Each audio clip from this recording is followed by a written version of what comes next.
Selamat bertemu lagi dengan panduan jurnalistik dari Iman Nurosadi. Kali ini saya akan mengajukan sebuah pertanyaan, apa itu berita? Sebelum saya mencoba membahas apa itu berita, maka baiknya mari kita perhatikan gambar slide yang Anda lihat. Perhatikan gambar ini di sebuah pasar, saya tidak akan menyebutkan di mana foto ini. Kemudian terjadi dialog antara kedua pedagang itu.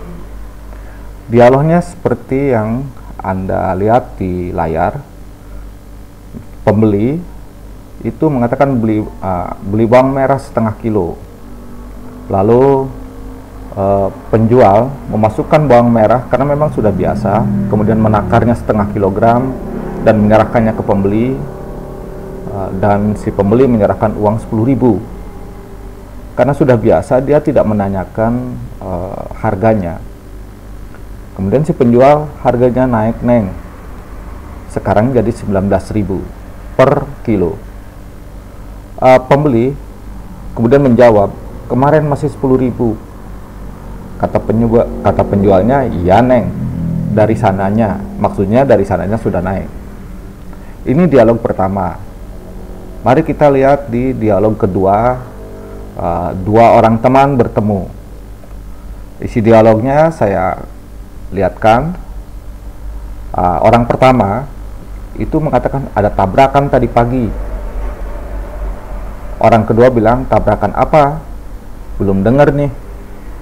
Kemudian orang pertama bilang bus yang membawa rombongan murid SMA, SMK masuk jurang, banyak yang meninggal. Orang pertama lalu mengatakan, innalillahi wa inna ilaihi raji'un. Kapan kejadiannya? Saya penggal dialog itu. Mari kita lanjutkan kepada slide yang berikutnya. Dari dialog itu, baik antara pembeli, penjual, dan orang pertama dan orang kedua itu ternyata sudah berisi atau percakapannya berisi kabar atau berita. Ya tentu saja dialog antara pembeli dan penjual itu berisi kabar tentang kenaikan harga bawang, harga bawang merah yang dia ini. Dan percakapan atau dialog antara orang pertama dan orang kedua itu mengabarkan tentang adanya sebuah kecelakaan. Pertanyaannya adalah, apakah kabar yang ada dalam ucapan atau dialog atau obrolan itu sudah bisa dikategorikan sebagai berita yang sesuai dengan jurnalisme atau jurnalistik? Baik, slide berikutnya. Tentu saja untuk melihat hal itu, saya coba kutip beberapa definisi dari beberapa para ahli. Salah satu praktisi yang sekarang misalnya seorang wartawan yang kemudian namanya diabadikan untuk piala tulisan terbaik dari seorang wartawan, yaitu wartawan Adi Negoro. Menurut dia, berita merupakan suatu pernyataan di antara manusia yang saling bertukar informasi. Divisi ini sangat pendek sekali. Betul, bersifat umum, artinya dia tidak membatasi apakah berita itu sesuai dengan jurnalistik atau tidak. Itu definisi yang dikemukakan oleh seorang Adi Negoro. Tapi seorang ahli komunikasi lain, yaitu Dean M. Lyle Spencer, dia menyatakan bahwa berita merupakan kenyataan ide yang benar dan juga dapat menarik perhatian sebagian besar yang membacanya. Spencer itu lebih menekankan pada kenyataan ide. Kalau saya melihat ini, kenyataan ide itu apa? Bisa menjadi bisa menjadi sebuah fakta, tetapi kemudian diolah dengan ide-ide. Nah, ini yang kemudian berkembang kemungkinan menjadi sebuah framing atau bagaimana menyajikan fakta-fakta itu. Kemudian yang kedua, yang dalam definisi Spencer ini itu terkandung tentang menarik perhatian sebagian besar pembaca atau yang membacanya. Ini artinya berita bukan hanya soal kenyataan ide, tetapi juga harus bisa menarik perhatian. Baik, berikutnya adalah definisi dari Willard C. Blair, bahwa berita adalah informasi terkini yang dipilih oleh wartawan untuk dimuat dalam suatu media sehingga menarik minat bagi pembacanya. Nah, Blair ini lebih spesifik lagi. Jadi dia mengutamakan informasi terkini yang terbaru. Tetapi harus diingat juga yang terbaru atau terkini itu apa. Tentu saja perlu diperhatikan, bisa jadi peristiwanya lama kemudian baru diketahui, itu juga terbaru. Dan yang dipilih oleh wartawan. Jadi ada 3 di sini tentang informasi terkini kemudian dipilih oleh wartawan. Jadi memang wartawan memilih berita itu. Bisa jadi fakta-fakta yang tidak menarik dia, atau berita yang menurut ini tidak menarik, dia tidak akan buat. Tapi ketika dia menemukan berita yang menarik, tentu dia akan buat dan disajikan dengan baik. Nah, yang ketiga yang terpenting adalah dimuat suatu media. Tentu saja pada tahun 2000 si Blair, saya tidak tahu apakah ahli ini sudah mulai memasuk media sosial. Tetapi yang kemungkinan yang dimaksudkan oleh Blair itu media adalah media cetak, media mainstream lah. Artinya media-media yang memang khusus untuk dikonsumsi oleh publik.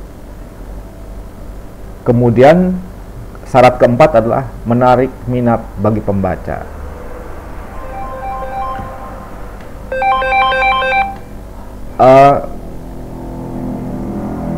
Kemudian Nasution dalam buku Arif pada tahun itu mengatakan bahwa berita merupakan laporan tentang peristiwa yang terjadi yang ingin disampaikan oleh masyarakat dan dengan sifat aktual, terjadi di lingkungan pembaca dan juga mengenai tokoh terkemuka, sebab peristiwa tersebut berpengaruh besar terhadap pembaca. Artinya dalam definisi Nasution ini ada beberapa faktor, ada beberapa unsur yang disebutkan. Satu, pertama adalah laporan tentang peristiwa. Ingin disampaikan kepada masyarakat, dalam hal ini pembaca. Kemudian sifatnya aktual, terjadi di lingkungan pembaca. Bisa jadi sebuah peristiwa tabrakan yang menewaskan 5 orang di kota Serang, itu akan menarik pembaca yang keinginan tahu masyarakat kota Serang. Tetapi mungkin bagi orang Kalimantan atau orang Papua itu tentu tidak akan menarik. Dan kalaupun jumlahnya besar baru mungkin itu menarik. Dan disajikan di media yang diterbitkan di daerah Papua.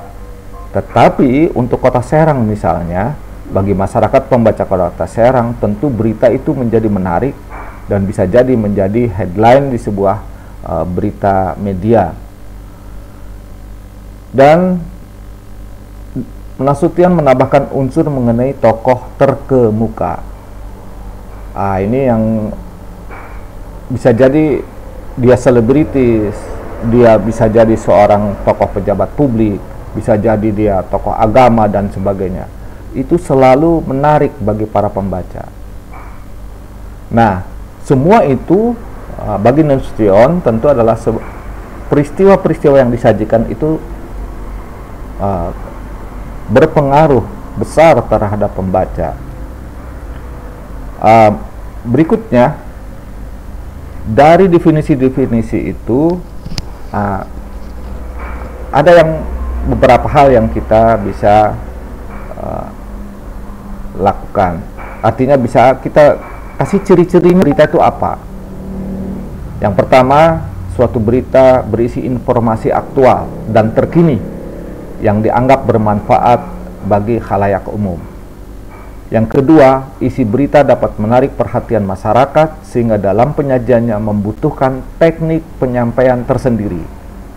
Yang ketiga, informasi yang disampaikan dalam berita sesuai fakta sehingga publik dapat mempercayainya. Keempat, isi berita disampaikan dengan jelas dan menggunakan kalimat yang sederhana dan mudah dimengerti. Ciri-ciri berita ini yang paling menarik buat saya adalah poin kedua. Isi berita membutuhkan teknik penyampaian tersendiri. Teknik inilah yang kemudian dinamakan jurnalistik. Artinya sebuah ilmu yang cara menyampaikan ke masyarakat dengan baik dan sesuai kebutuhan yang diharapkan. Baiklah, rasanya dua materi tentang definisi berita dan ciri-ciri dalam panduan jurnalistik saya pikir sudah mencukup. Dan selamat berjumpa lagi dengan video panduan berikutnya. Jangan lupa like dan subscribe-nya. Sekian dan terima kasih.